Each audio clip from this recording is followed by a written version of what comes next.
Hi, I'm Adrian King, CTO here at Elements.Cloud. And in this short video, I'm just going to talk through our data cloud implementation methodology. This work has been based on 20 years experience of using process mapping to define how to do work. But also, over the last few months here at Elements.Cloud, we've been doing our own data cloud implementation, and we've learned a lot.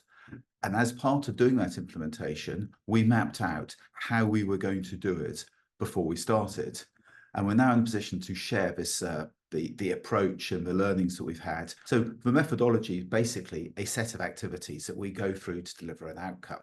And as you can see on the screen, we've defined using in the Elements product, using the universal process notation as a way of capturing the process. And it's very simple, 6 boxes here on the screen, 5 boxes across the bottom define the steps that we go through, with the top box there really being the management process.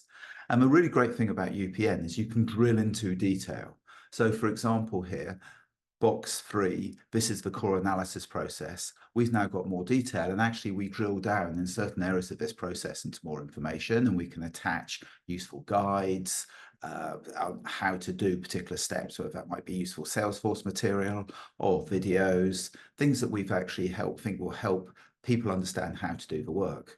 And give an example, this is actually box 4, pretty simple. There are only 4 boxes on here, but it explains how to actually develop the data flow diagram and capture volumetrics, and then go and do the fit gap to actually work out what user stories we're going to need to be able to implement the use case. So let's dive into seeing what some of this actually looks like for our own implementation. So in Elements, we start by capturing the use cases as business requirements. So in our particular implementation at the moment, we've had 4 distinct use cases.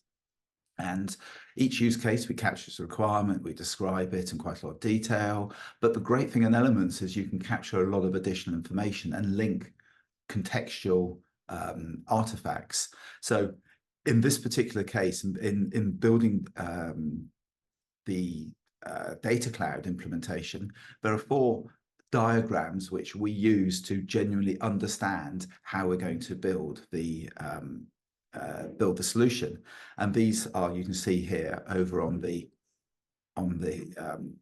right hand side here, are the links to the 4 diagrams. We have a logical ERD, an end-to-end process, the context diagram, and the data flow diagram. So let's dive into what these look like. So for each use case, we actually get people to, and we do, and we recommend that people create a genuinely logical entity relationship diagram of what data and the relationships between them is required to solve this particular use case. And also, what is the process you're actually trying to support with the use case? In our cases, quite a lot of these are pretty simple. We're actually just trying to augment information on the back into Salesforce. One of our use cases is actually about generating segments through activations, so that we can actually go and mail the subsets of people with very specific messaging.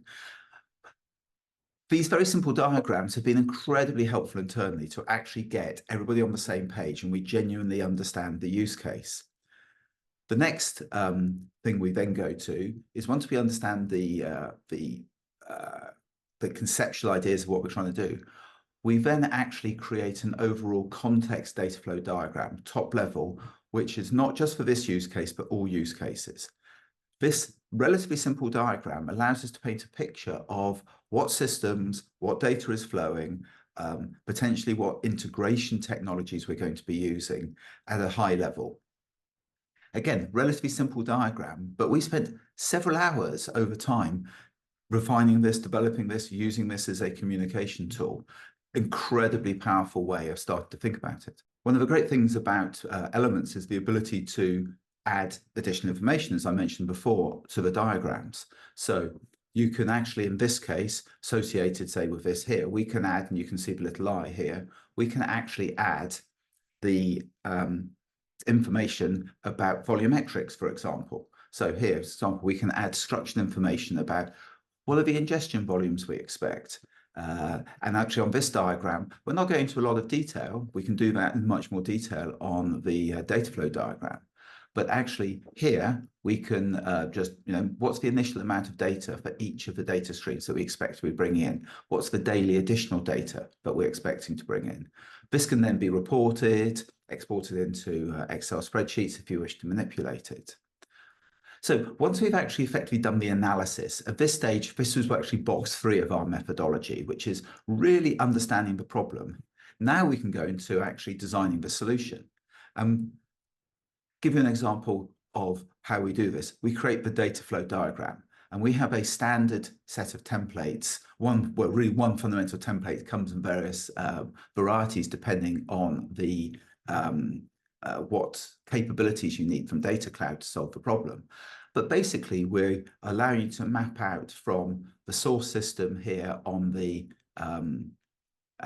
left-hand side through to what the target action is on the right-hand side, through the data streams, through into the DLOs, through into the DMOs, through the derivations of the DMOs, through into segmentations, through into calculated insights. And this is a very simple one. This is purely basically putting a related list onto the contact object.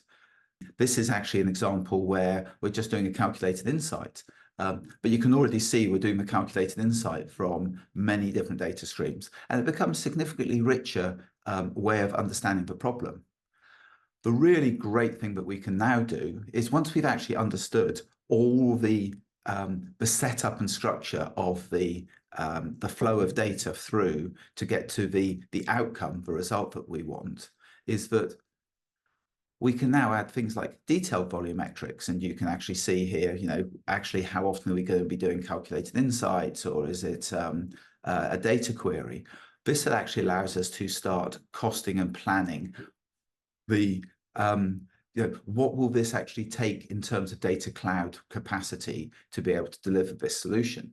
You can use this as a canvas on which to paint the picture of how you're actually going to implement the solution. Once you've done that, you can actually create stories from the object cards here. So in this particular example, we've got quite a number of stories. You can see the highlighted green box.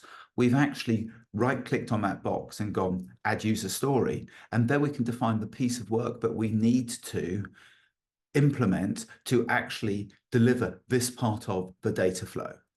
And as a result of this, by being systematic across this, we can get a genuinely complete and coherent set of work that we need to do for this use case as a set of stories. And as you can see, this is actually the set of stories captured within elements, which is linked to the use case, is linked to all the artifacts, the different diagrams. And now we've actually got a planned set of work, which we can now go and implement. So it's by building a methodology, thinking very systematically about how we're going to do this, we've been able to apply this to a number of different use cases absolutely consistently and get a set of work that we need to do. As COO and CTO here at Element, I'm confident now that my team has a very good chance of delivering the use cases in a very timely and controlled fashion.